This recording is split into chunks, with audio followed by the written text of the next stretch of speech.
ঈদযাত্রার শুরুতেই ৬ জেলায় সড়কে ঝরে গেল ১৬ প্রাণ। দিনের প্রথম ভাগেই বিষাদে পরিণত হল আনন্দযাত্রা। আহত হয়েছেন আরও ১৫ জনের বেশি।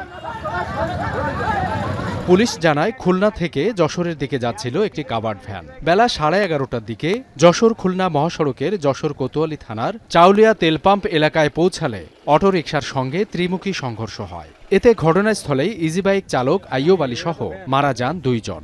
আহত ৩ জনকে উদ্ধার করে সদর হাসপাতালে নেওয়া হলে আরও ২ জন মারা যান। ইজিবাইক আর ভ্যান যাচ্ছিল, ওদের আসে এই পাম্পের সাথে আর কি ঠাইসে ধরার পর প্রতিমধ্যেই ঘটনাস্থলে ৩ জনই ডেট হয়ে যায়। আমরা এখানে দুই পাশে অবিলম্বে দুটো স্পিড ব্রেকারের দাবি জানাচ্ছি।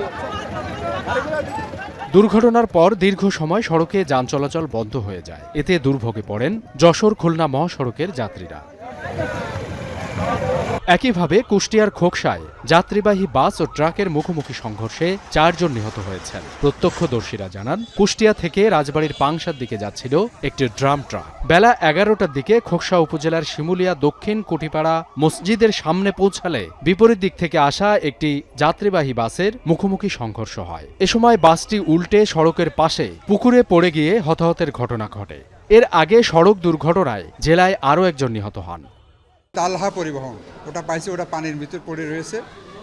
ফায়ার সার্ভিস এবং পুলিশ ওখানে উদ্ধারের চেষ্টা করছি আমরা। তারপরে তার আগেই হচ্ছে যে যারা নিহত হয়েছে বা আহত হয়েছে তাদের চিকিৎসার জন্য আগেই নিয়ে আসছে সদর হসপিটালে। এবং হচ্ছে খোকসা, আমরা ২ জন খোকসা স্বাস্থ্য কমপ্লেক্সে নিহত পাইছি, আর এখানে ২ জন, ৪ জন নিহত পাইছি পর্যন্ত। আর আহত আরও কয়েকজন আছে, মনে হয় আরও ৩-৪ জন আহত আছে। অন্যদিকে দিনাজপুরে মুরগির খাদ্য বোঝায় ট্রাকের চাপায় ৩ মোটরসাইকেল আরোহী নিহত হয়েছেন। এ ঘটনায় ট্রাক জব্দ ও হেলপারকে আটক করেছে পুলিশ। ৩ জন যাত্রীর মধ্যে একজন যাত্রী ঘটনাস্থলেই মোটরসাইকেল যাত্রী ঘটনাস্থলেই মৃত্যুবরণ করে। পরবর্তীতে ২ জনকে উন্নত চিকিৎসার জন্য হাসপাতালে নিয়ে যাওয়া হয়। এছাড়া চট্টগ্রামের পটিয়ায় বাস চাপায় মোটরসাইকেল আরোহী ২ শিক্ষার্থী নিহত হয়েছে। দুপুরে চট্টগ্রাম কক্সবাজার মহাসড়কের পটিয়া আনসার ক্যাম্প এলাকায় এই দুর্ঘটনা ঘটে।